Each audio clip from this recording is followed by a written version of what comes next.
Most days begin like any other. You wake up, move through familiar rooms, answer simple questions, and do what is expected. From the outside, nothing looks broken. There's food, light, routine, small conversations. Life appears to be moving normally, quietly, without interruption. But somewhere beneath that calm surface, there's a weight. Not sharp enough to be called pain, not loud enough to demand attention, just heavy enough to make everything feel slower. It doesn't have a clear name. It doesn't come from one single moment. It simply exists, settling into the chest, the shoulders, the pauses between thoughts. You carry it without telling anyone, partly because you don't know how. Words feel too dramatic or too weak. So you smile when needed, nod at the right times, and keep going.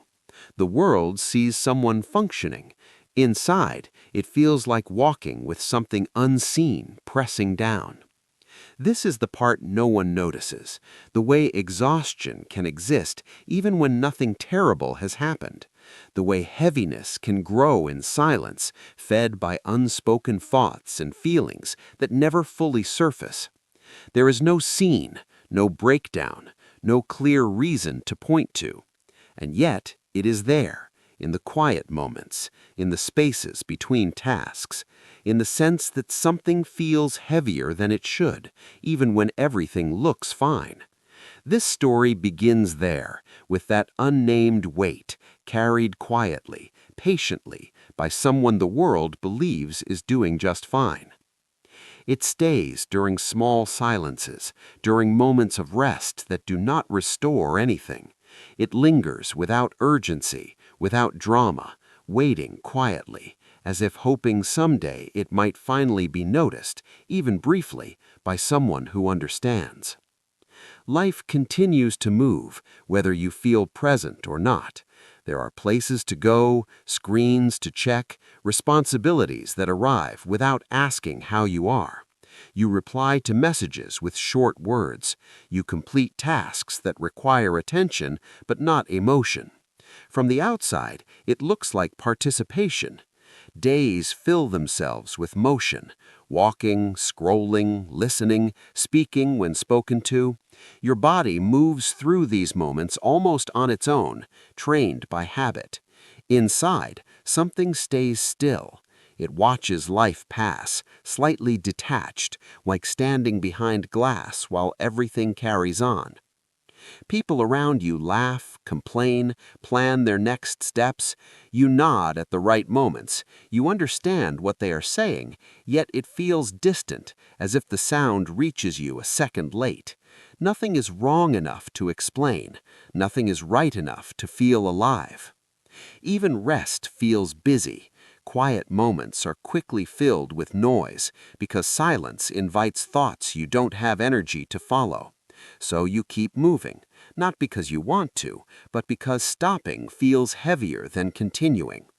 This is how loneliness deepens without drama, not through abandonment or loss, but through being unseen while surrounded, through doing everything required, yet feeling absent from your own days. Life keeps moving forward, steady and unaware, and somewhere inside, something waits, unmoved by the motion, unsure when it last felt truly included in the passing of time. Hours blur together, marked more by obligation than meaning. You reach the end of the day and try to remember what stayed with you, but most moments slip away. It isn't sadness exactly. It's the quiet sense of having passed through life instead of standing inside it, present and real, even for a moment. That absence leaves a hollow space routine cannot fill, no matter how busy. Regret does not arrive all at once. It builds quietly, over time, through small moments that once seemed harmless, choices made quickly, chances delayed, words swallowed instead of spoken. At the time, they felt ordinary, almost forgettable. Life was still open then, full of directions that had not yet closed.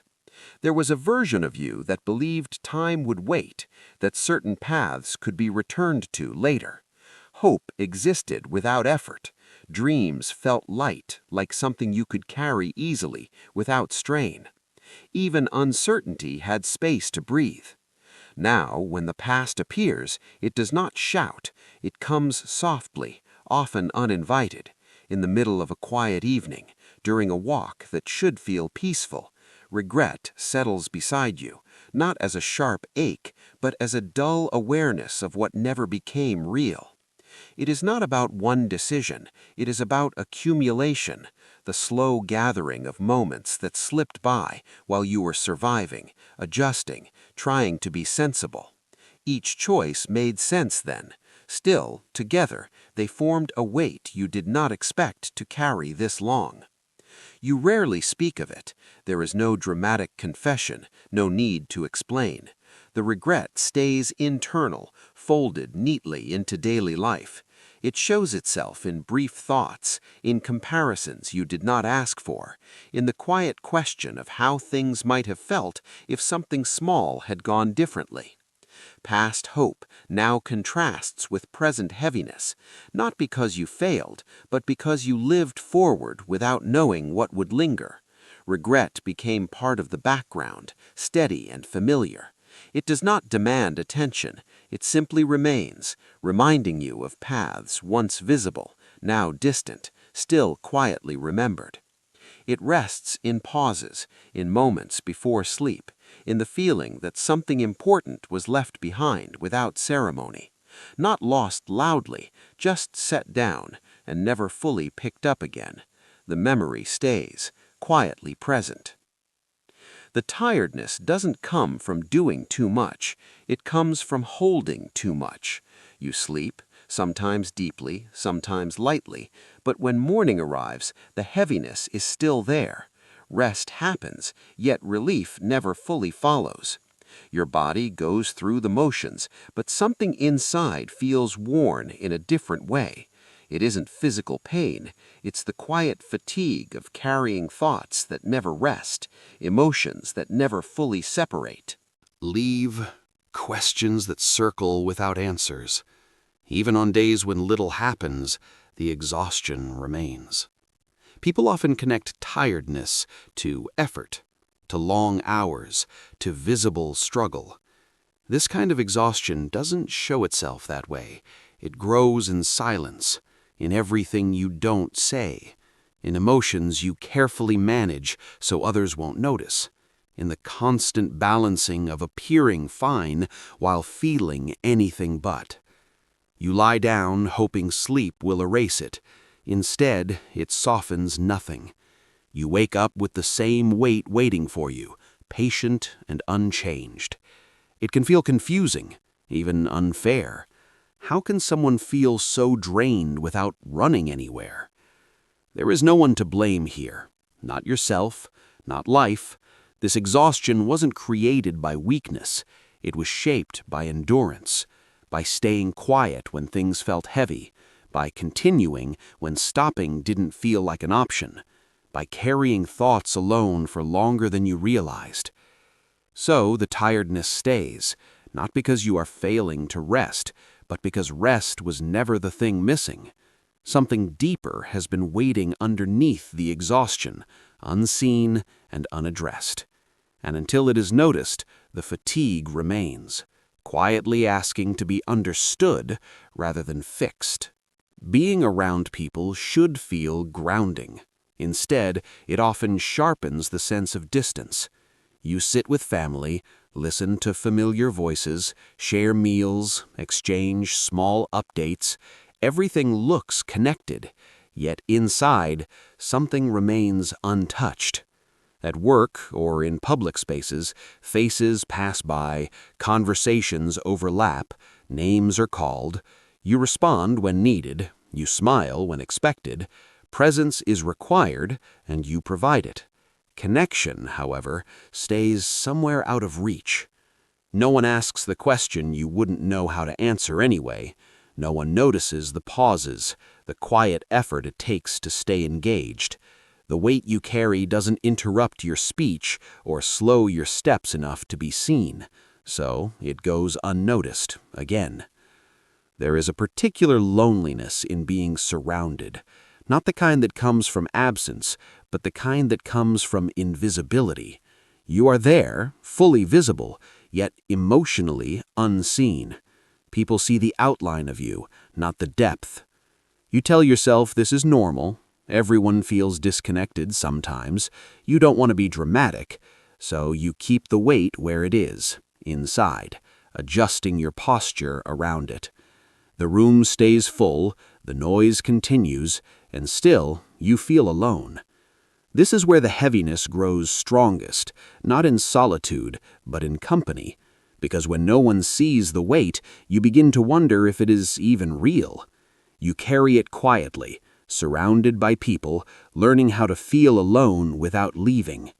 It settles into moments of shared laughter that never reach you, into conversations you follow but do not enter. You notice how easy it is to disappear while staying present. The weight remains unacknowledged, and so you learn to carry it carefully, hoping one day it might be seen without having to explain itself. Even here, among many, the quiet distance continues to widen inside you without sound today. The silence around you slowly turns inward. When no one names the weight, a voice inside begins to explain it. Not loudly, not cruelly, just consistently. It speaks in familiar thoughts, in quiet conclusions drawn late at night. It says the heaviness must be your fault, that if you were stronger, more focused, more grateful, things would feel lighter.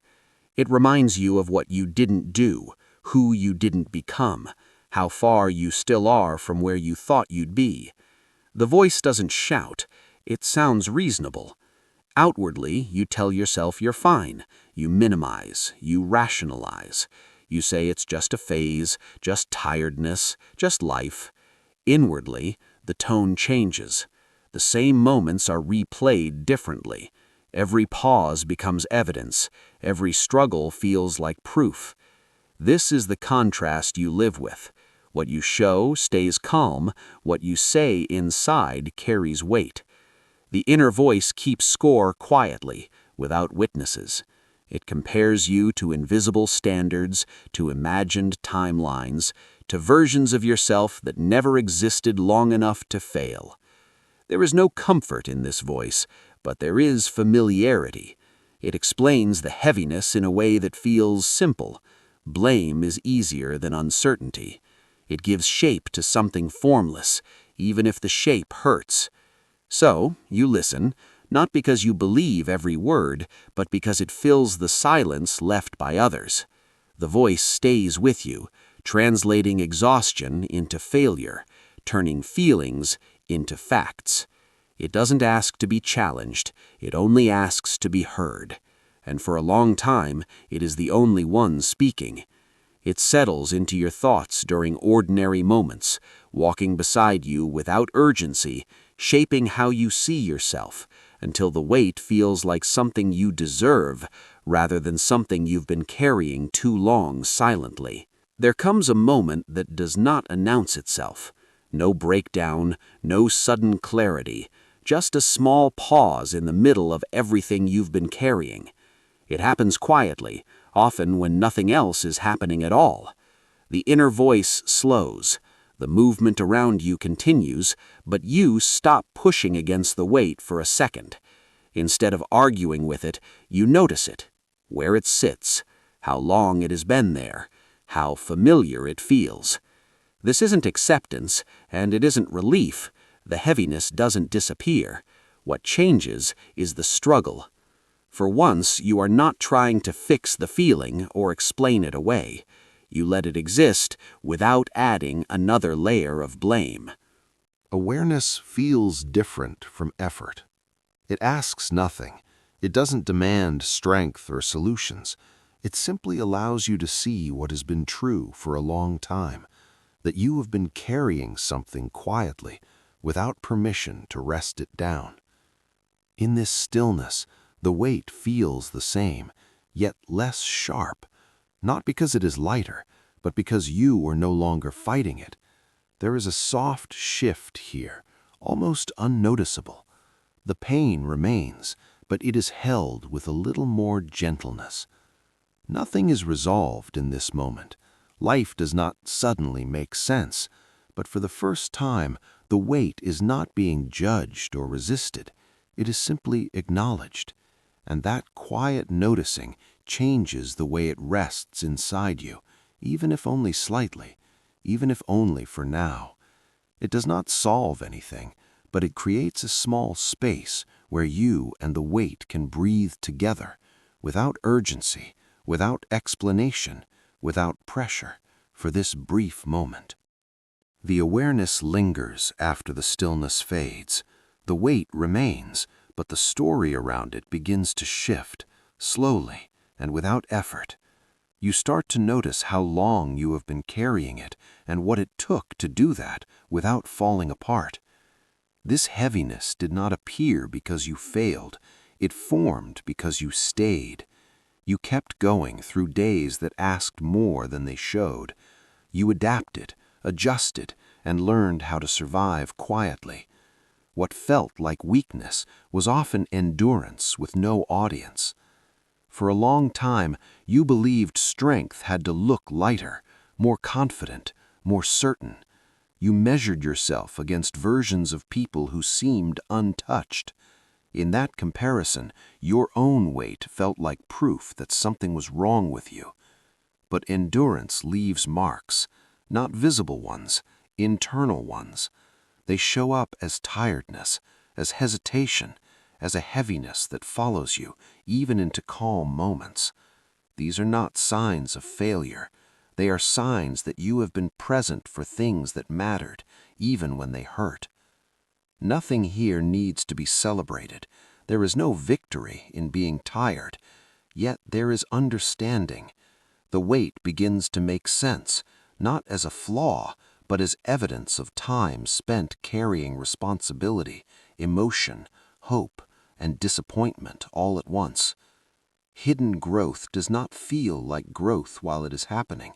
It feels heavy. It feels slow. It feels lonely. Recognizing this does not remove the weight, but it softens the judgment around it. And that softness changes how you stand with yourself, even if everything else stays the same for now. It becomes possible to see that surviving quietly required strength you never named. The weight did not come from giving up, but from continuing without support. This realization does not motivate action. It only brings a quieter understanding of why you feel the way you do today and how long it lasted. Here, nothing new is asked of you. The weight does not need to be explained, justified, or turned into something useful. It is simply allowed to exist without being corrected or questioned. For once, it is not alone. This story stays with it, with you. It does not rush past the heaviness or try to transform it into meaning too quickly. It lingers, the way understanding often does, quietly and without urgency. There is recognition in that staying. For so long, the weight lived in silence. It followed you through days that looked ordinary, through nights that felt longer than they should. No one saw it because it learned how to remain hidden. Here, it doesn't have to disappear. There is no announcement that says you were understood, no words that try to prove it. Instead, there is presence, the kind that listens without interrupting, the kind that doesn't need you to be clearer or lighter or different. Silence and recognition exist together now. The silence remains, but it is no longer empty. It is shared. The weight sits in that shared space, still heavy, still real, but no longer invisible. This is not relief.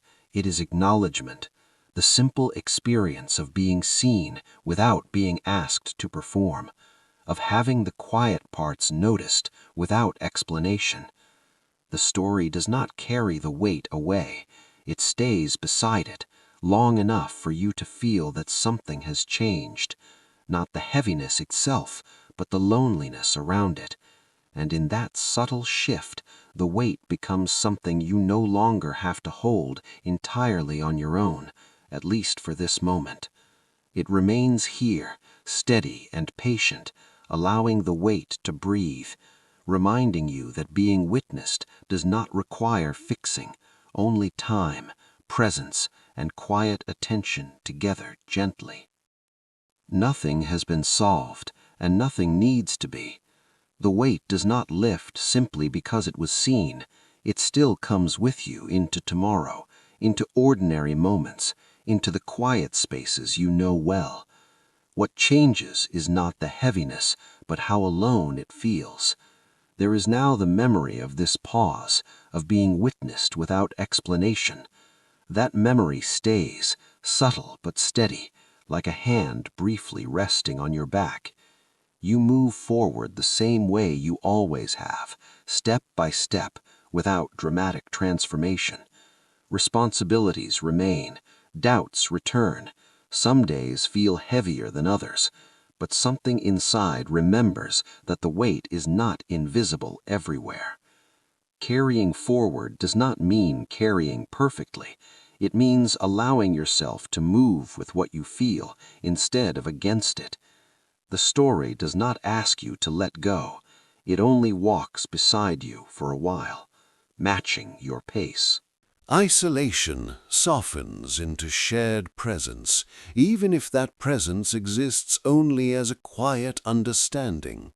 You are not suddenly hopeful, you are not suddenly free. You are simply less alone with what you carry. And that is enough for now. Not a solution, not an ending, just companionship in the ongoing movement of your life. The weight remains part of you, but it no longer feels like proof of failure or something to hide. As you continue, there is no pressure to be lighter, only the gentle sense that someone noticed, stayed, and did not turn away. Sometimes that small shift is what allows the next step to happen, quietly, without force, without promise, just forward, together, into whatever comes next. There is no rush, no destination, only continued breathing, walking, and existing with slightly more kindness inside you.